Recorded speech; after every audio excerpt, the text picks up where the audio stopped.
Every morning on Elephant Island in summer of 1916, a British sailor named Frank Wild stood in front of 21 exhausted, starving men and gave the same order. Lash up and stow. Pack your gear, the boss may come today. He had been saying it for months, with no ship on the horizon, no radio, no way for anyone in the outside world to even know they were alive. This is the story of Ernest Shackleton's endurance expedition, a mission that failed at literally everything it set out to do, and became, for exactly that reason, one of the greatest survival stories ever recorded. The ship itself carried a message before it ever left port. Shackleton named her Endurance after his own family motto, Fortitude Vincimus, Latin for By endurance we conquer, a phrase carved into the ship's wheelhouse and, in hindsight, one of the more fitting names ever given to a vessel in the history of exploration. Recruiting a crew for a voyage into the Antarctic pack ice with a world war breaking out in Europe at the same time was its own challenge, and popular retellings of the expedition often quote a newspaper advertisement supposedly placed by Shackleton himself. Men wanted for hazardous journey. Small wages, bitter cold, long months of complete darkness, constant danger, safe return, doubtful. No verified original copy of that advertisement has ever been located, and most historians now treat it as a legend that grew up around Shackleton's reputation rather than a document he actually placed. What is well documented is that Shackleton had no shortage of volunteers regardless, and one of them did not even bother to apply through normal channels at all.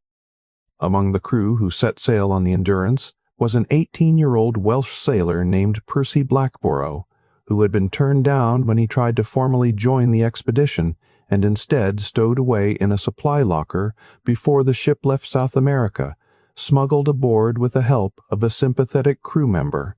When he was discovered, Shackleton reportedly dressed him down in front of the crew, pointing out that stowaways, in a genuine survival situation, were sometimes the first to be eaten if food ran short.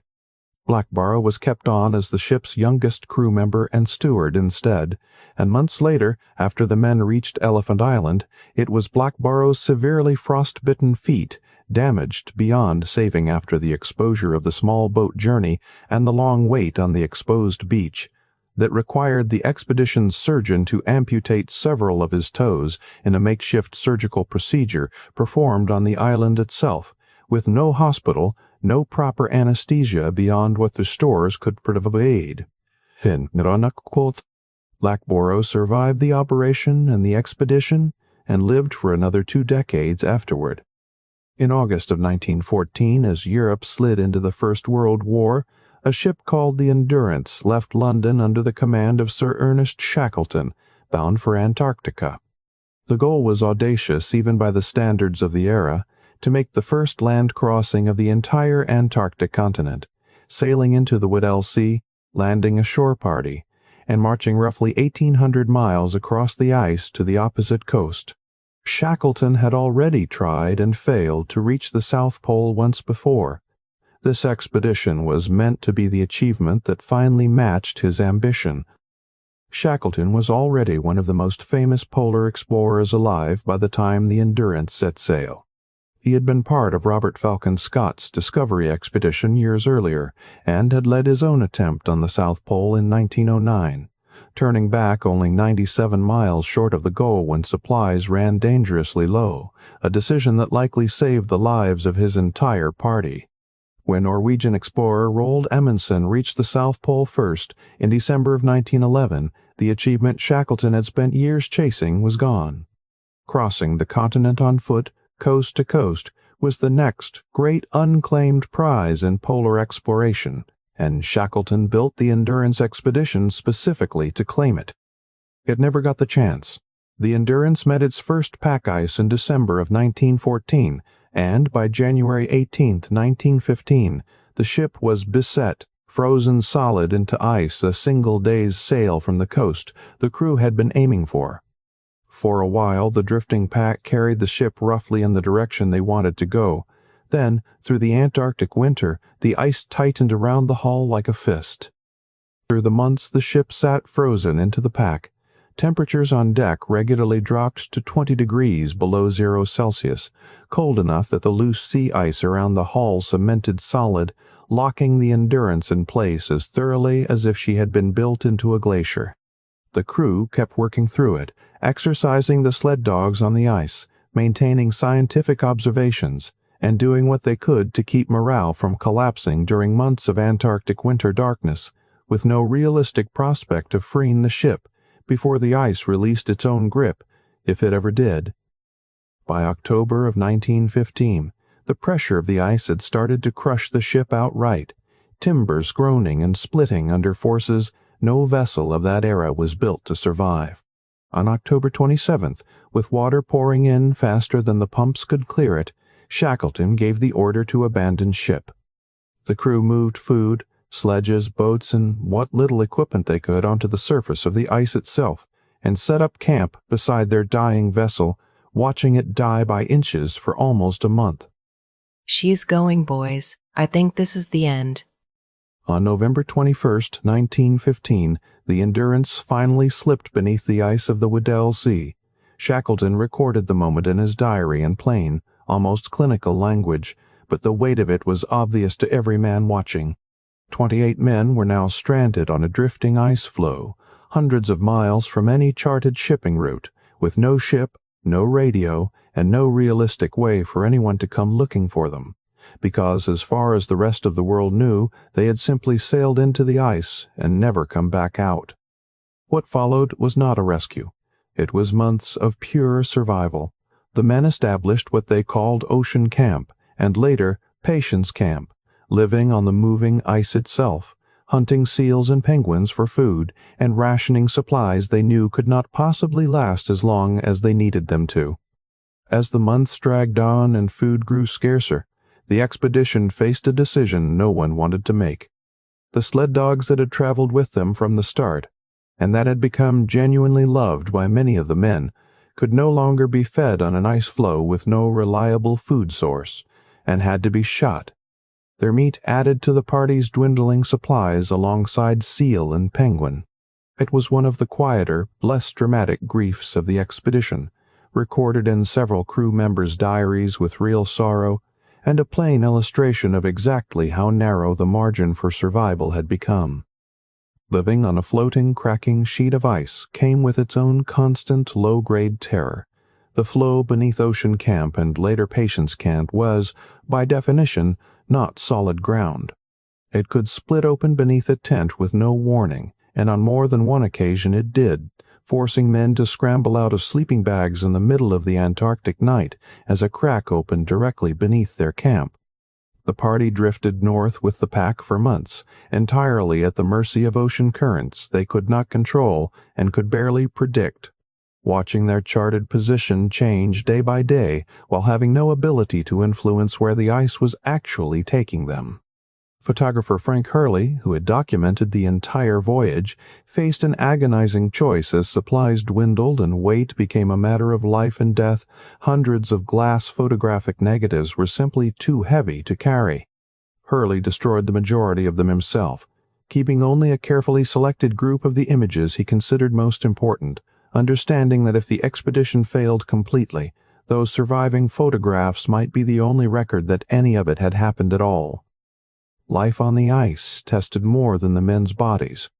In December of 1915, ship's carpenter Harry McNish, the same man who would later reinforce the James Caird for its ocean voyage, briefly refused a direct order from Shackleton during an exhausting attempt to man-haul the lifeboats and supplies across the ice toward open water, arguing that since the Endurance had already been lost, the crew was technically no longer under maritime discipline.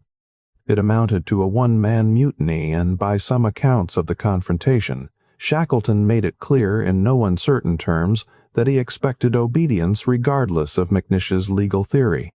McNish backed down and continued to serve competently for the rest of the expedition, including his critical carpentry work on the James Caird months later, but Shackleton never forgot the incident, and pointedly left McNish off the list of crew members recommended for the Polar Medal when the expedition's survivors were honored years afterward. McNish had also lost his cat, Mrs. Chippy, in the same round of culling that claimed the sled dogs on the ice, a detail he reportedly never fully forgave Shackleton for, small as it might have seemed against the scale of everything else the party was enduring. The ice does not stay still forever, and by April of 1916, the floe the men had been living on for months began to break apart beneath them. With solid ground no longer an option, Shackleton made the call to take to the 3 lifeboats they had salvaged from the Endurance, the James Caird, the Dudley Docker, and the Stancomb Wills. For nearly a week, the men fought open, freezing ocean in small open boats, soaked constantly, sleeping in shifts, watching for ice that could crush a lifeboat as easily as it had crushed a 3-masted ship. On April 15, 1916, the boats finally reached Elephant Island, a remote, uninhabited, ice-bound rock far outside any shipping lane. It was the first time in 497 days that any of the 28 men had stood on solid ground. For most crews, reaching land after that ordeal would have been the end of the story. For Shackleton's men, it was only the beginning of the next one, because Elephant Island offered no rescue on its own. Nobody was coming to look for them there. If they wanted to survive, someone had to go get help across open ocean in winter. Shackleton chose the James Caird, the sturdiest of the 3 lifeboats, for what would become one of the most audacious open-boat voyages in maritime history, 800 miles across the Southern Ocean, through some of the roughest water on the planet, to reach a whaling station on South Georgia Island. He picked 5 men to go with him: Captain Frank Worsley, Second Officer Tom Crean, Carpenter Harry McNish, and Seaman Timothy McCarthy and John Vincent. The remaining 22 men would stay behind on Elephant Island under the command of Frank Wild, with no way of knowing whether the 6 men in that lifeboat would ever be seen again.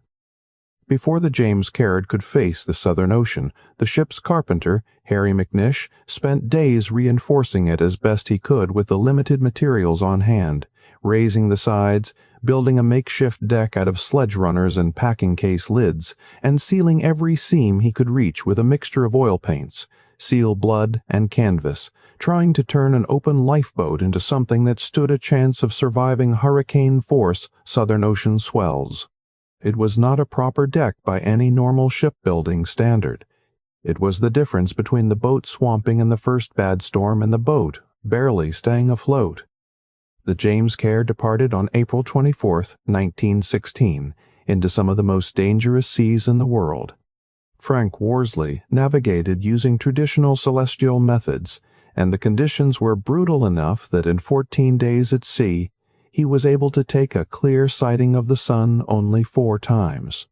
For the rest of the voyage, he was navigating almost entirely by dead reckoning, holding a compass heading through mountainous swells and freezing spray, knowing that missing South Georgia even slightly would send them past it into thousands of miles of open ocean with no second chance.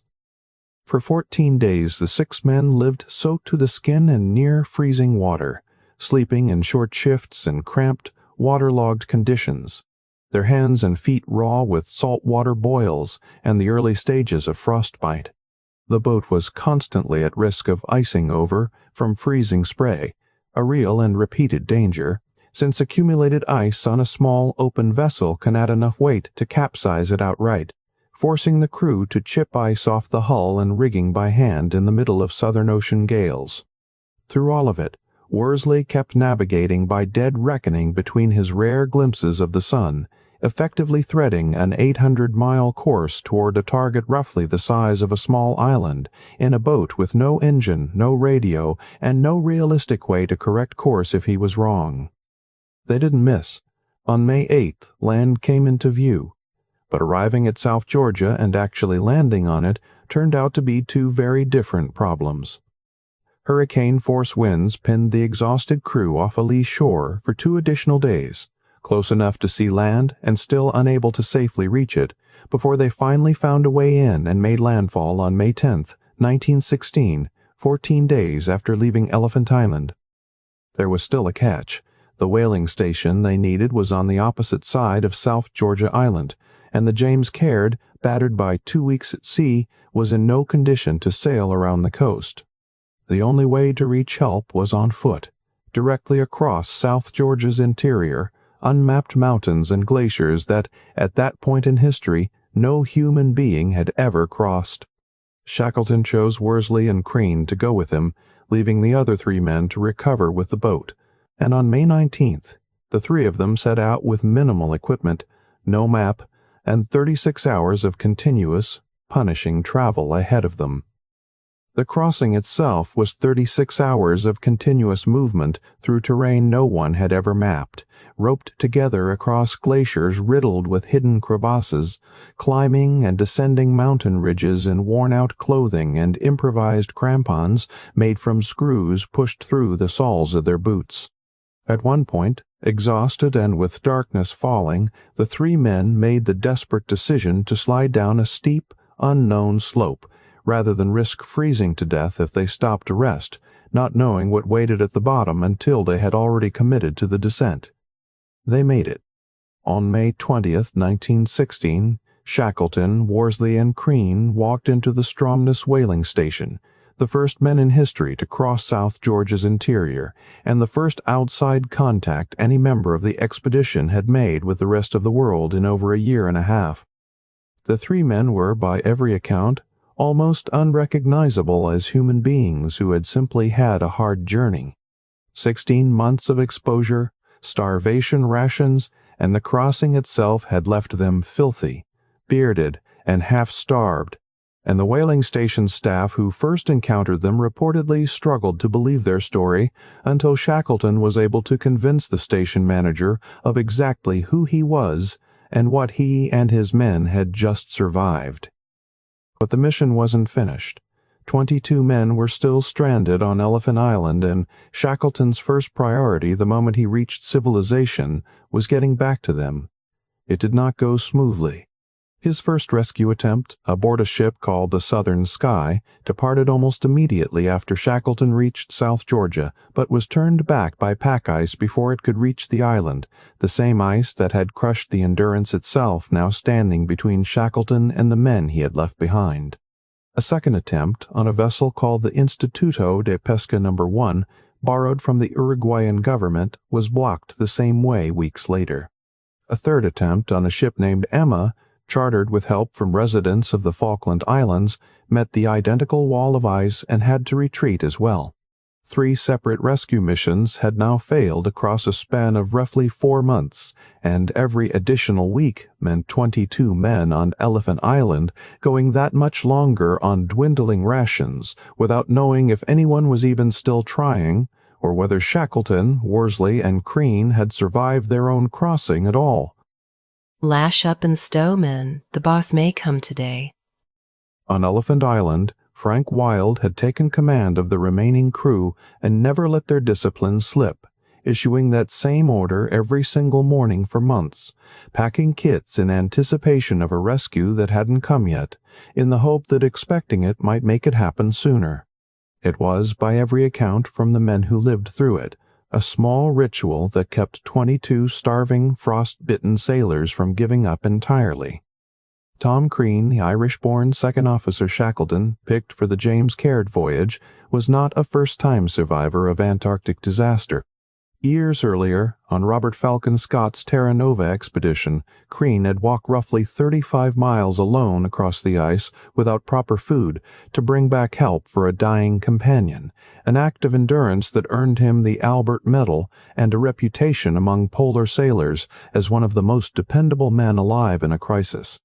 Shackleton knew Crean's record when he chose him for the open boat journey, and Crean's steadiness during the worst of the James Caird's 14 days at sea, and again on the unmapped crossing of South Georgia, did nothing to damage that reputation.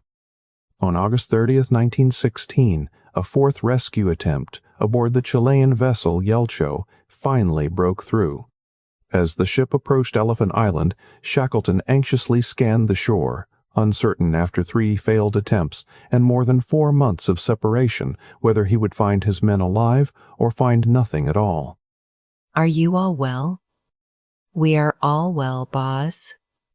All 22 men on Elephant Island were alive. Combined with the 6 who had sailed the James Caird and reached South Georgia months earlier, that made 28 men, the entire original crew of the Endurance, who had survived a shipwreck, a winter stranded on drifting pack ice, an open-boat voyage across 800 miles of Southern Ocean, and an unmapped mountain crossing that no one had ever attempted before without losing a single life.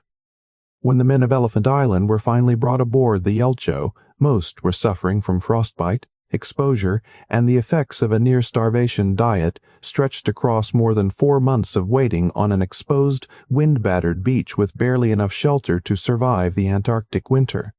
Several required medical attention for frostbitten limbs.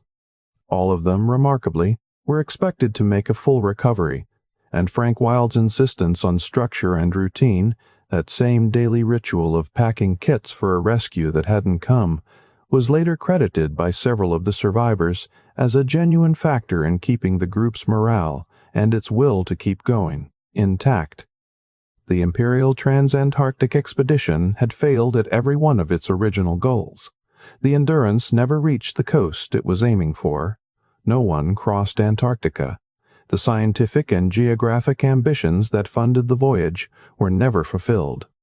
And yet the British polar explorer Apsley Cherry Garrard, who had traveled with a rival expedition under Robert Falcon Scott, put it in terms that have followed Shackleton's reputation ever since: for scientific discovery, give him Scott; for speed and efficiency of travel, give him Amundsen. But when disaster strikes and all hope is gone, get down on your knees and pray for Shackleton. The story of the Endurance and her crew is, remarkably, only half of what actually happened during the Imperial Transantarctic Expedition, and the other half is far less well known, largely because it lacks the happy ending. While Shackleton's party was fighting to survive on the opposite side of the continent, a second group, known as the Ross Sea Party, was working from a ship called the Aurora, tasked with laying supply depots across the Great Ice Barrier for the overland crossing party that, unbeknownst to them, would never actually arrive, since the Endurance never reached the coast it needed to reach in the first place. The Ross Sea Party suffered its own catastrophe. The Aurora, anchored in ice, was torn loose from her moorings in a storm and driven out to sea, leaving the shore party stranded with a damaged ship that could no longer return for them. The men on the ice, working with inadequate clothing and dwindling supplies, spent 199 days in the field laying depots that would never be used. 3 of them did not survive. Reverend Arnold Spencer Smith died of scurvy during the depot laying effort. Aeneas McIntosh and Victor Hayward set off across sea ice from Hut Point to Cape Evans during a blizzard, and were never seen again. Unlike Shackleton's own party, which lost no one across 2 years of extraordinary danger, the Ross Sea Party paid for the expedition's ambitions with 3 lives, a grim counterpoint that rarely makes it into the popular retelling of the Endurance story. Frank Hurley's surviving photographs, the small fraction he'd chosen to save when the rest had to be destroyed on the ice, became some of the most extraordinary documentary images in the history of exploration. The Endurance frozen and lit at night by flare, her masts leaning as the ice crushed her hull, the camp on the drifting floe, the departure of the James Caird into open water. Without those preserved negatives, much of what is known about the visual reality of the expedition would have been lost entirely, one more casualty of an ordeal that came close to costing everything. For more than a century, the wreck of the Endurance itself remained exactly where it sank, 3,000 meters down in the Weddell Sea, unseen by anyone. In March of 2022, an expedition called Endurance 22, funded by the Falklands Maritime Heritage Trust, and using modern submersible technology, located the wreck almost exactly where Frank Worsley's original navigation had placed it, a little over a century earlier, working only with a sextant and dead reckoning through some of the most hostile navigable water on Earth. The ship was found remarkably intact, upright on the seabed, her name still visible arced across the stern, preserved by the cold and the depth in a way almost nothing on the surface world ever is. It remains protected as a historic site and by international agreement undisturbed. Shackleton himself did not get to enjoy a long retirement built on the fame the expedition eventually brought him. He returned to Antarctica one more time in 1921 on the Quest expedition and died of a heart attack aboard the ship in January of 1922 at the age of 47 while anchored off South Georgia, the same island where his most famous ordeal had ended 6 years earlier. At his wife's request, he was buried there, on South Georgia itself, rather than return to Britain, a resting place that still sits within sight of the mountains. He, Worsley, and Crean once crossed on foot with no map and no certainty they would survive the attempt. Every man who set out on the Endurance in 1914 made it home alive, and the expedition that failed at its stated mission is remembered today less for what it didn't accomplish than for exactly how far 28 men were willing to go, and how long they were willing to keep packing their kits every single morning to make sure none of them had to be left behind.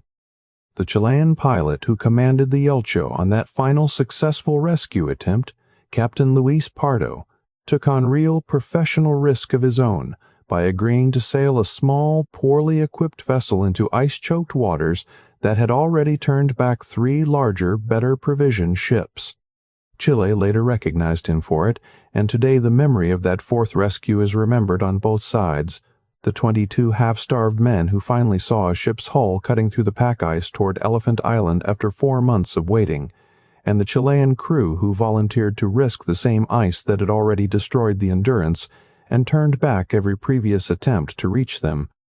The Endurance expedition has become one of the most studied examples of crisis leadership in existence, taught not just in exploration history, but in business schools and military academies, precisely because Shackleton's decisions, choosing survival over the original mission the moment the ship was lost, prioritizing morale and routine even when there was nothing concrete to hope for, and refusing to leave a single man behind across 2 years of compounding disaster, produced an outcome that by any reasonable 28 men sailed into the Weddell Sea. 28 men came home.